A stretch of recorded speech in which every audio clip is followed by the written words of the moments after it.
Hey gang, welcome back to Watches Tonight on Watchbox Studios. Hi everyone, welcome back to the Watch Insider. My name is Brian and thank you for logging on. Well, hello there. Happy Friday and welcome back to the trading desk. But you know the real watch that you need to talk about when you talk about James Bond, and that's Omega. That's true. And if you don't know me, then you don't. I always got my Aquaterra on. I'm always rocking my Omega Seamaster Aquaterra. Some people would say I'm a fanboy, and I think you tried to say that they made a comeback this year, or at least you were talking to me before, and I was just like, what do you mean? Like, they've always been here. They hit with the Speedy Tuesday, or the Instagram only sale, and then like, what was the Airman? Why is this slipping my name? Oh, Ultraman. Ultraman. There you go. The Ultraman. How could you forget? Please forgive me. The Ultraman's, it's like selling like hotcakes. Can you even get it? Like, it's already sold out. No, already sold out. They're already starting to pop up on the pre-owned market a little bit. And is it the next Snoopy? Oh, I don't know. Will there ever be another Snoopy? I don't know. I think that Snoopy just had a special moment. Is it the peanut? Is it like with the people who really resonated? Yeah, I think the Snoopy hit, the guys who love Speedies, the guys who love, of course, the Peanuts and Snoopy, the guys who love the Apollo 13 mission, wrapped it up in a beautiful case. It's a gorgeous watch. At the end of the day, it is. Sometimes, especially when you're looking at watches that are priced well over what the retail is, you got to take away the dollars amount and like you have it in front of you, you put it on, it's like, do you like this watch? Is this a nice looking watch?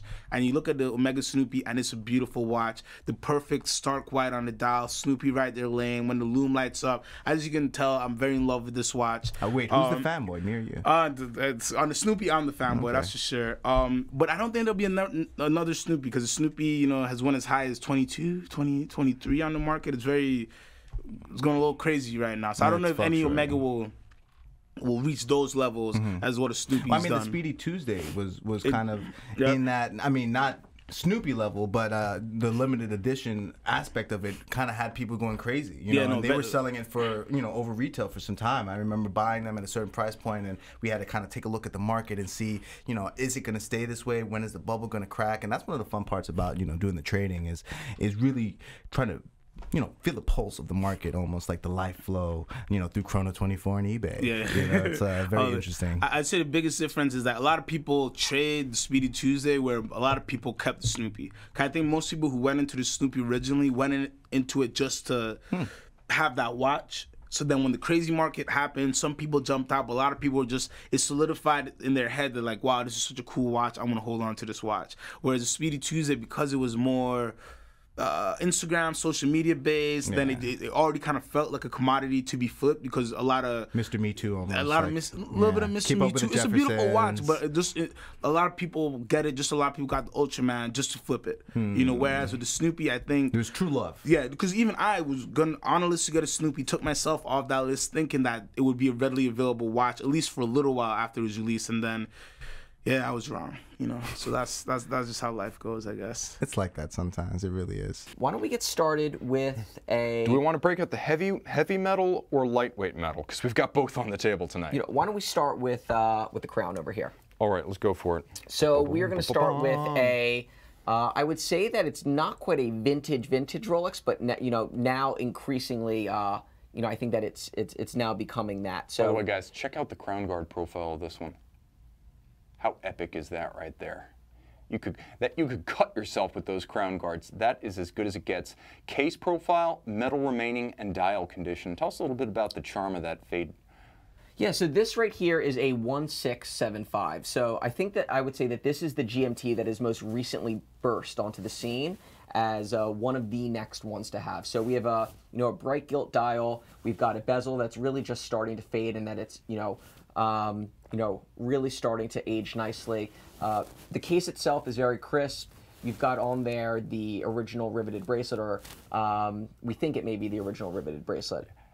I suspect that the bracelet's a little bit older than the watch itself. I'm loving that radial style dial and the combination of the colors. Some of them intentional, some of them the product of history. What I love most about this watch is that it is so intact. So much metal left on the case itself, and this is usually the first thing to go. You can even see evidence of the original factory bevels on the lug profiles. Not only is the spring bar not sticking out through the lug, you can actually see evidence of the original case execution as it left the factory. And of course, the dial of this one remarkably unbelievably crisp. As you can see, it's not too good to be true. There are some evidence of age and a little bit of wear and tear from handling over the years, but that's actually how I prefer my vintage watches.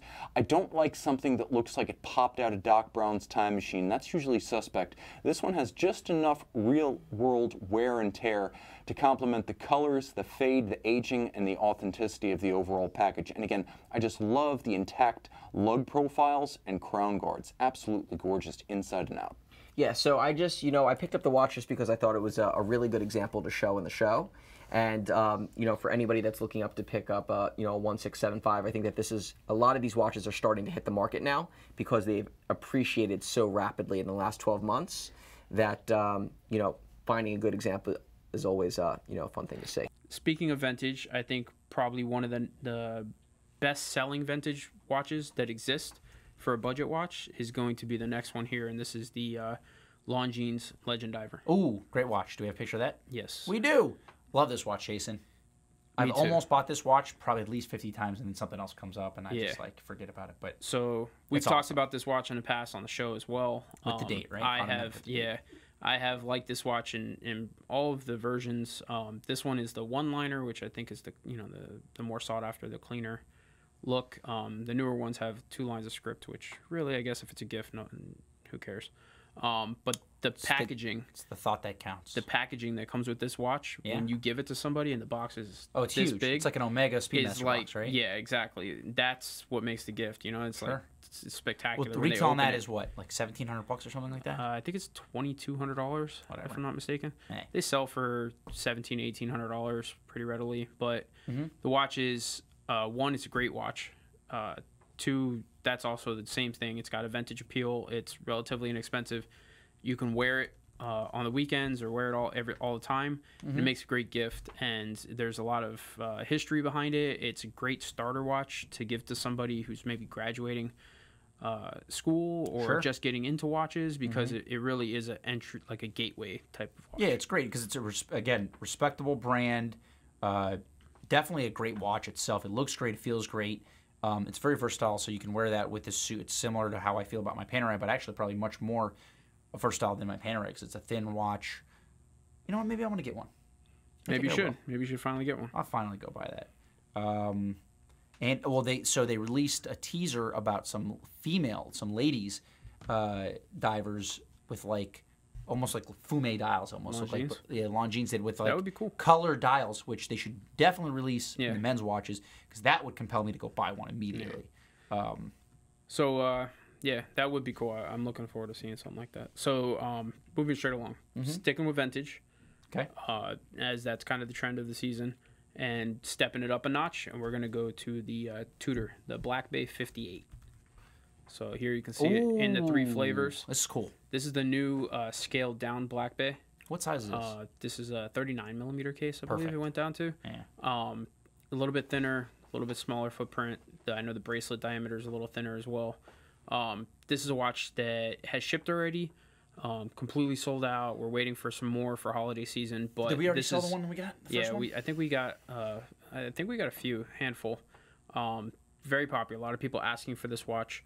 So not only is it a great gift to give to somebody, but seeing as how this is stepping up to about the $3,800 price point, this might be something you gift yourself. So this is actually interesting because I had a customer who earlier in the year bought himself a gift and one for his son. Bought matching watches. Yeah. And we were talking about which ones to get, and he ended up getting Rolex and Mariners because they were available at that point. Nice. Yeah. But this would be a great deal. Like if you were buying something that you wanted to wear the same watch as your son, it's its price point's right. You got 3 different options with the leather strap, the NATO, and the bracelets. You can switch it up. Yeah. But that would be a great idea if you want to buy something for someone that you all want the to have Black the Bays same watch. are great ideas for gifts. Yeah. Just the 58 is the hot watch right now. People are asking for and people are waiting for. So, but all Black Bays for the price point, I think are great options to give away, and really have like a significant meaning to them.